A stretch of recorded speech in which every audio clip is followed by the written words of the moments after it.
अनुराग Bhadauria counter then Kanchana ji आ रहा हूं मैम। नहीं हम वैसे तो है ही। Very good very good, I am very happy. मैं तो कहता हूं भाई से एक सवाल है, करिए। और मुझे लगता है कि ईमानदारी का सवाल है, पूरा हिंदुस्तान सुन रहा है। आज ही डिबेट खत्म कर देते हैं और ये आप आरक्षण दे दीजिए। जितने प्राइवेट कंपनी हैं जो परेशान लोग हैं, चाहे वो बड़ी बड़ी कंपनियां जो कॉर्पोरेट कंपनियां हैं इस देश के अंदर में जो आरक्षण नहीं दे रही, आप लागू कर दीजिए। आज ही रात को लागू करवा, मतलब काबिलियत को मतलब नहीं, हम सबको झूठा साबित कर दीजिए, हम लोगों को एकदम बेकार साबित कर दीजिए, और आप कहिए कि सबको आरक्षण मिलेगा, प्राइवेट सेक्टर में भी आरक्षण मिलेगा, क्योंकि सरकारी नौकरी तो आप दे नहीं रहे हो, उसमें तो वैकेंसियां खाली पड़ी, वहां तो आरक्षण आप दोगे क्या जब नौकरी नहीं दे रहे हो? वहां पे तो आप लेटर भर्ती निकाल देते हो कि हम बैकडोर एंट्री करने के लिए कि आरक्षण खत्म कर दिया जाए, बैकडोर एंट्री से अपनी विचारधारा के लोग भर्ती कर लिए जाएं। वो तो सबने देखा है, वो तो विपक्ष ने विरोध किया, तब जाके आप रोल बैक करते। वैसे भी आपको रोल बैक करने की अब आदत पड़ गई है, 240 जब से आई है तब से रोल बैक करने लगे हैं। अच्छी बात है, ये रोल बैक करते रहिए, रोल बैक करते एक दिन सरकार भी रोल बैक कर लीजिए, तो कम से कम जनता को एक दिन देखना। आपको ये भी करेंगे भाई, किसान बिल आपने रोल बैक किया, आपने लेटर एंट्री भी रोल बैक की, जिस तरह से आप अभी वक्फ बोर्ड का लेके आ रहे हैं वो भी धीरे धीरे ठंडे बस्ते में डाल दिया, वो भी रोल बैक करना है, तो आप सरकार भी रोल बैक कर ही लीजिए। जनता तो चाह नहीं रही है, क्योंकि आप जनता के मुद्दे की बात नहीं कर रहे हैं, आरक्षण की बात हम कर रहे हैं। आरक्षण आपको देना है, हम लोगों को भाई बोलिए कि भाई आप लोग कुछ नहीं कर रहे हैं, हम तो पूरा आरक्षण देंगे। प्राइवेट सेक्टर में भी कल से आरक्षण होगा, और जिस तरह से हमने 69,000 शिक्षक भर्ती में जो आरक्षण उत्तर प्रदेश में जो हमने खत्म किया था, जो हम उनका आरक्षण हक मान रहे थे, वो भी हम दे देंगे, सबको दे देंगे। बोलिए तो सही प्रभु, खाली बोलने से काम नहीं चलेगा। देखिए, बोल वचन तो अच्छी बात है कि आप अच्छा बोले, सबने अच्छा सुना, हम भाई हो गए, वो बहन हो गई, तो भाई बहन का भाई इतना पवित्र, इतना अच्छा रिश्ता है इस देश में, तो भाई आरक्षण दीजिए ना भाई। हमारे जो दलित हैं, जो हमारे पिछड़े हैं, जो हमारे परेशान लोग हैं, जो कमजोर वर्ग है, जो गरीब है समाज के अंदर में, जिसको वंचित है, उसको दे दीजिए ना, दे दीजिए उनको रोजगार। किसने आपको रोका है? ऐसा था नहीं किसी ने आपको रोका है, तो फिर आपको दिक्कत किस बात की हो रही है? मैं नहीं समझ पा रहा हूं। बहस ही खत्म कर दीजिए, दे दीजिए आप इसका स्पेसिफिक जवाब। कंचना जी आ रहा हूं, क्योंकि मेरे भाई अनुराग जी ने आज ये बड़ी बात कह दी, तो मुझे कम से कम एक बात की खुशी है। मेरा फ्रेम ठीक हो जाने दीजिए, थोड़ा सा फ्रेम हिल। दीपक जी आ रहा हूं, ठीक है, बिल्कुल बोलिए। नहीं हिलेगी। देखिए ऐश्वर्या जी, कम से कम आज अनुराग भदौरिया ये मानने को तैयार हो गए कि जिन लोगों ने reservation in promotion in public sector enterprise, Mulayam Singh Yadav ji ने इसका विरोध किया था, आज वो पार्टी जिसने रिजर्वेशन इन प्रमोशन का विरोध किया था, वो रिजर्वेशन इन प्राइवेट सेक्टर चाहती है। पर उससे पहले मैं दो चीज से पूछना चाहता हूं अनुराग जी से। एक तो रिजर्वेशन इन प्राइवेट सेक्टर ले आते हैं, रिजर्वेशन इन पॉलिटिकल पार्टी भी ले आइए और किसी दलित को अपना पार्टी का अध्यक्ष बनाइए। पर मुझे एक बात बता दीजिए कि जब मोहित खान एक दलित बच्ची, निषाद बच्ची का रेप करता है और वीडियो बनाता है, तो क्या आपको रिजर्वेशन की आवश्यकता है उस पर कार्रवाई करने के लिए? आप पहले यह बताइए कि दलितों के और पिछड़े समाज की सुरक्षा के प्रति आप कितने चिंतित है? कब मोहित खान को निकालने वाले हो, यह बताइए। उन पर कार्रवाई हुई, वो पॉक्सो एक्ट में जेल में है, पर आपने उनको दामाद बना रखा है अपना।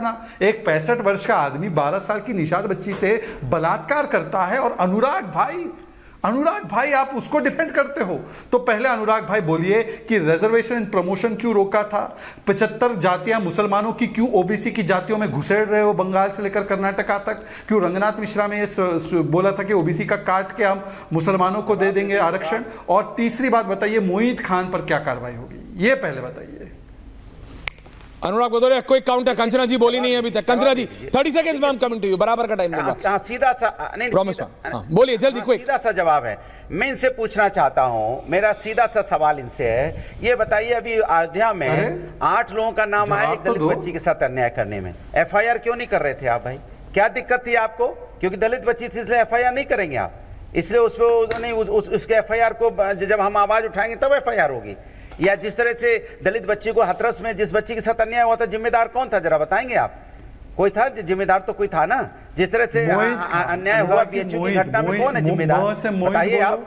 और आपके विधायक जो अभी जेल में गए हैं, जो भारतीय जनता पार्टी के विधायक थे, उनके ऊपर जब आरोप लगा था, कौन है जिम्मेदार? सवाल ये उठता है, मैं आपकी ऐश्वर्या, भारतीय देखिए। जनता पार्टी coming. लगातार भारतीय जनता पार्टी की सरकार में दलितों पे अन्याय हो रहा है, दलित की बच्चियों के साथ अन्याय हो रहा है। सरकार आपकी है, न्याय आपको दिलाना है, आप न्याय नहीं दिला पा रहे हैं, सुरक्षा नहीं दिला पा दीपक जी रहे हैं आ रहा हूं, दलित वेट महिलाओं करना की। पड़ रहा है। आप उनका सम्मान ओके नहीं बचा पा रहे हैं, कंचना जी सवाल कंचना जी मुझसे कंचना पूछे आ गए। केवल ओके बताइए, ओके आप- Shahzad now please thank you Just one. Anurag ji please no please one. जैसे आप कंचना देखिए ये दोनों भाइयों का ये जो दोनों भाई मिलके मतलब ढोलक बजाने में लग जाते हैं, बाकी क्या चलेगा प्लीज नहीं, रहना मेरी ऐसा बहन मत कीजिए कंचना भी- कंचना नहीं बहन को भी मौका दीजिए कंचना मेरी जी बहन कंचना- अरे भाई बहन जी को कंचना जी कंचना जी एक तो नाराज होकर आप डिबेट बीच में छोड़ जाती है thank you Kanchana ji 3 people on है शहजाद जी बहन का आवाज नहीं दबाते हैं, सुन लीजिए बहन को भी प्रेम से, और थोड़ा सा आपको सुनाना भी चाहती हूँ करते मैं। नहीं, और आप तो बोलिए, खबरों बोलिए। से वाकिफ रहते हैं शहजाद जी, आप तो खबरों से वाकिफ रहते हैं।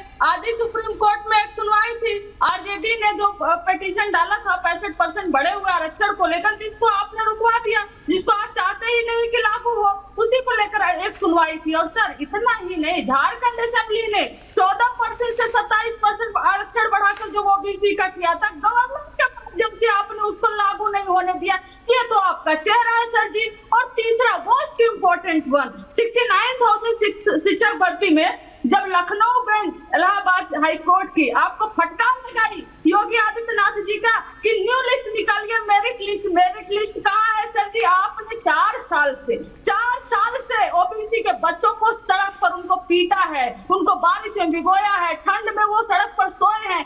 ये तो आपने ओबीसी के बच्चों की हाल कर रखी है। और थोड़ा सा क्योंकि नेहरू इंदिरा की हिस्ट्री की बात हो रही तो मैं उसमें भी चली जाती हूँ। याद है आपको 1978 में? याद तो होगा नहीं, तब आप नहीं थे, लेकिन हो सके पढ़े हो कि जब कर्पूरी ठाकुर जी 26% रिजर्वेशन मॉडल दिए थे बिहार में, जनसंघ ने सपोर्ट खींच लिया था और गंदी गंदी गाली दी थी। ये आरक्षण कहां से आई आगे मैं नहीं बोलूंगी, इतनी गंदी गाली जनसंघ ने दी थी। और इतना ही नहीं, आपको तो और क्रेडिट देना चाहिए कि जब वीपी सिंह जी ने आरक्षण दिया, दीपक जी आ रहा हूं, ओमकारेश्वर जी आ रहा हूं, 27%, तो बीजेपी ने सपोर्ट खींच लिया गवर्नमेंट से जो बाहर से सपोर्ट कर रही थी। सर जी इतने तो कारनामे हैं आपके। और मोस्ट इंपोर्टेंट और एक कि 2 आरक्षण, 2 मंडल कमीशन की 2 अनुशंसा लागू हुई है रिकमेंडेशन, एक 1990 में और एक यूपीए 2 में। सर जो बाकी आरक्षण की जो मंडल कमीशन की अनुशंसाएं है ना, आप क्यों नहीं लागू कर देते? और जामिया और मैं एमयू पे तो जरूर बोलूंगी, और उसमें मैं एक और ऐड करना चाहूंगी, नेशनल जो ट्राइबल यूनिवर्सिटी अमरकंटक में बना है यूपीए 2 की सरकार में। सर एक आध 2 यूनिवर्सिटी आप भी बना देते, जामिया जैसे, जेएनयू जैसे, एमयू जैसे, अमरकंटक यूनिवर्सिटी जैसे, आपने तो कुछ बनाया नहीं है। तो कम से कम आप ही आरक्षण, हम तो मांग ही कर रहे हैं, दीपक दादा को भी लाइए। मांग कर रहे हैं। ओके कंचना जी, होना चाहिए, आपकी सरकार दे दीजिए। ओके क्यों नहीं दिया 10 साल में? Shahzad counter and then Deepak ji and Omkareshwar ji. Okay Shahzad counter